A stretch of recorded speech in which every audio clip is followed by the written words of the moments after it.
tanya jawab bisa gitu ya? Bisa tanya jawab, bahkan bisa curhat lah sama AI itu. Bisa coba misalkan, tapi si AI itu nggak bisa memprediksi ya. Dia tuh hanya bisa menjawab berdasarkan data yang pernah ada aja. Oke guys, assalamualaikum warahmatullahi wabarakatuh. Jadi kedatangan bintang tamu ya, yaitu seorang IT programmer. IT programmer itu Bang Idam ya. Pada kesempatan kali ini, kemarin saya itu lihat-lihat gitu ya di YouTube juga, gitu. Kok kayak manusia gitu, tapi bukan gitu. Disebut robot tapi suaranya merdu, enak gitu. Nah terus saya tanya-tanya nih, apa ini maksudnya? Ternyata dikasih tahu itu adalah teknologi AI. Nah, jadi dengan demikian, jadi beliau kan udah sering ya di dunia IT ini perkembangannya seperti apa gitu ya untuk AI ini ya. Nah, saya emang mantan IT, meskipun IT-nya masih kecil ya, hanya D3 aja dulu. Jadi belum menguasai lebih dalam lagi karena udah beda program sekarang ya. Beda channel ya. Iya, beda program, beda apa namanya, jurusan juga beda bidang. Nah, jadi di SDM sekarang ya. Oke, langsung saja nih. Jadi itu gimana ya perkembangan AI? Yang Idam tahu gimana? Sebetulnya AI itu sudah lama dikembangkan, namun sekarang aja sih lagi tren gitu ya, booming, apalagi dengan hadirnya berbagai macam platform sosial media ya, kayak misalkan TikTok, terus juga platform e-commerce kayak Shopee dan lain-lain. Nah, kayak Netflix, terus juga banyak yang lainnya. Nah, sebetulnya AI itu artificial intelligence ya, jadi kecerdasan buatan artinya. Nah, kecerdasan buatan ya. Sebetulnya si AI ini meniru perilaku manusia ya, tapi melalui komputerisasi. Intinya seperti itu. Dan kalau yang tadi Pak Uban bilang, kok ada robot ngomong gitu ya? Iya. Ada robot ngomong kayak manusia tapi bukan manusia. Saya gitu kayak robot banget atau gimana? Pernah ngeliat ya di TV One atau apa, jadi ada penyiar gitu ya, yang kayaknya manusia tapi kok di situ judulnya AI gitu ya. Iya. Ya, nah sebetulnya itu salah satu teknologi AI juga, Pak Wan. Sebetulnya teknologi AI itu banyak, bukan cuman di bidang kayak visual gitu ya. Ada juga di di bidang digital marketing, kayak misalkan bikin artikel. Sekarang itu AI itu udah merambah ke banyak banget bidang, bukan cuman di bidang robotik kayak gitu.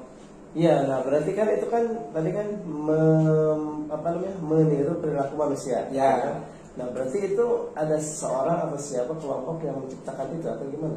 Ada. Kejadian awalnya gimana tuh? Memang sebetulnya kalau untuk kejadian awalnya saya kurang paham juga ya, belum baca jurnalnya kayak gimana. Terus sebetulnya filosofinya apa sih yang mau dituju gitu ya si AI ini. Tapi saya pernah mendapat informasi gitu. Sebenarnya AI itu pernah dikembangkan di luar gitu ya, di luar negeri. Ada juga namanya profesor, saya lupa profesornya apa, dia mengembangkan metodenya dulu sih, konsepnya dulu sebelum ada implementasinya. Nah, jadi sebetulnya AI itu diharapkan bisa membantu pekerjaan manusia itu lebih mudah gitu. Nah, semakin berkembang dan terus berkembang teknologi, dan AI juga mulai dikembangkan tuh di berbagai platform. Contohnya kalau Pak Oban pernah pakai ChatGPT itu, nah itu salah satu AI juga. AI di bidang kayak problem solve gitu. Misalkan kita mau apa nih, misalkan kita mau cari masalah tentang apa tuh, atau artikel tentang apa, nanti dikasih tuh contoh deh. Saya kalau misalkan lagi bikin program gitu ya, bikin aplikasi, tiba-tiba ada suatu fitur yang belum saya ketahui nih, belum saya pernah buat, terus saya pengen tahu gitu kan. Nah, apa aja sih alurnya gitu kan, kayak gimana sih gaya penulisannya, dan juga supaya referensi lah, lebih ke referensinya kayak gimana untuk tebal itu. Terus saya coba tuh cari di AI melalui ChatGPT itu. Nah, dia nanti ngerespon tuh, ngasih feedback kan, ngerespon, ngasih jawaban-jawaban yang mungkin jawabannya tidak 100% benar. Nah, nggak mungkin ya 100% benar, tapi apa ya, mendekati gitu, hampir mendekati, dan kita tinggal copy, terus juga kita sesuaikan dengan kebutuhan kayak gitu. Jadi si AI itu bukan berarti menggantikan peran manusia ya di dalam suatu bidang, tapi si AI itu bakalan mempermudah pekerjaan manusia. Contoh misalkan seorang apa ya yang suka bikin artikel itu copywriter ya, apa tuh konten saya lupa namanya ya, apa ya, copywriting ya. Nah itu yang dulunya mungkin dia ketik sendiri segala macam, nyari referensi. Nah yang sekarang itu dia tinggal ketik aja judulnya mau apa, istilahnya keywordnya mau apa, nanti si AI itu akan jalan tuh ngasih rekomendasi, ngasih hasil yang sesuai sama judulnya gitu, sama keywordnya. Nanti si copywriternya itu tinggal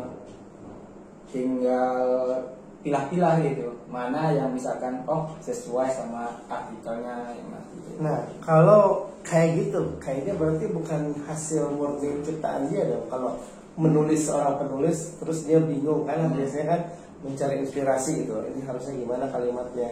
Sekarang udah ada AI ini berarti bukan murni buatan dia dong berarti kalau kayak gitu. Ya memang sebetulnya AI itu bukan berarti si manusia itu malas gitu ya, si orang itu malas gitu untuk nyari referensi, tapi memang diciptakannya AI ya untuk itu, untuk membantu pekerjaan manusia, terus juga ngasih referensi kepada kita kalau kita misalkan mau nyari sesuatu gitu. Jadi kalau AI itu lebih lengkap apa, nggak kayak kita ketik di Google ya misalkan. Misalkan ini apa itu ABC misalkan. Nah di Google mungkin akan ngasih rekomendasi website yang aneh-aneh lah, misalkan banyak lah, misalkan artikel A, B, C, D sampai Z. Nah kalau untuk di AI dia langsung ke poinnya aja gitu. Nggak ngasih kita pilihan lagi, tapi dia ngasih jawaban gitu. Nggak ngasih pilihan yang bertele-tele gitu. Iya, jadi langsung ke intinya gitu ya. Langsung ke intinya aja, nanti dia ngasih rekomendasi atau enggak hasil. Oke. Mungkin teman-teman juga udah pada lebih tahu kali duluan ya tentang AI ini ya. Kalau saya sih baru kemarin-kemarin lihat gitu ya, tertarik gitu. Gimana seorang kontainer ya, kalau saya bukan kreator, jadi apapun jadi konten ya, jadi kontainer. Nah, bagaimana seorang kontainer misalkan bisa membuat video gitu ya melalui kecerdasan teknologi itu ya, intelijen itu. Nah, makanya saya tertarik banget nih, makanya ngobrol-ngobrol aja santai nih. Jadi, seperti itu gitu. Tanya jawab bisa gitu ya? Bisa tanya jawab, bahkan bisa curhat lah sama AI itu. Coba udah pernah belum? Sebelumnya udah bisa coba gitu. Misalkan, tapi si AI itu nggak bisa memprediksi ya. Dia itu hanya bisa menjawab berdasarkan data yang pernah ada aja. Kalau data yang belum pernah ada dan data yang rahasia itu AI itu nggak bisa jawab. Karena pertama itu menyalahi aturan menurut AI dia, atau ada ini apa namanya legalnya juga ya, ilegal gitu kalau misalkan. Jadi AI itu nggak bisa gitu kalau kita tuliskan keyword yang aneh-aneh gitu. Nah kalau seperti tayangan yang di televisi itu yang harusnya dia itu mungkin reporter, digantikan itu berarti bisa mengurangi apa namanya loker dong, lowongan kerja reporter. Nah mungkin tuh balik lagi sih ya sama medianya gitu ya, medianya ya mungkin AI juga terbatas kalau nggak semuanya digantikan sama AI gitu kan. Ada hal-hal yang memang masih menjadi tanggung jawab manusia atau nggak bisa digantikan sama AI kayak gitu. Mungkin contohnya apa ya, kayak kameramen kan nggak mungkin digantikan sama AI gitu kan. Kalau reporter bisa aja digantikan sama AI kalau memang reporternya lagi repot gitu kan, lagi load kerjanya lagi banyak, atau memang udah ada schedule untuk ini bagiannya AI gitu, ini bagiannya reporter asli gitu, bisa jadi gitu, seperti itu. Saya masih bingung. Jadi gini, Yang jadi bagiannya korban itu di mana? Kita